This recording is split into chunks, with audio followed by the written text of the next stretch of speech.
Asia cup 2025 के final में भारतीय फास्ट बॉलर जसप्रीत बुमराह को पाकिस्तानी खिलाड़ी हारिस रऊफ की विकेट लेने के बाद जश्न मनाना महंगा पड़ गया।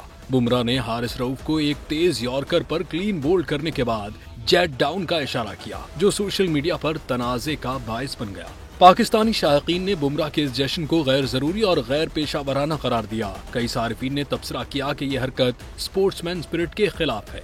किसी ने कहा ये तो अपने ही जहाज गिरा रहा है, जबकि एक और सारिफ ने तंज़िया अंदाज में लिखा, बुमराह ने खुद ही दिखा दिया कि पाकिस्तान ने भारतीय जहाज कैसे गिराए थे। सोशल मीडिया पर बुमराह के इस अमल पर बीसीसीआई से कार्रवाई का मुतालबा भी किया जा रहा है।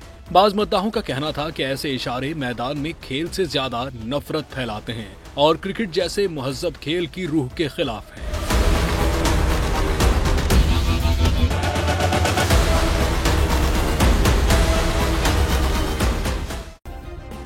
सब्सक्राइब करें और बेल दबाएं ताकि कोई खबर रह न जाए।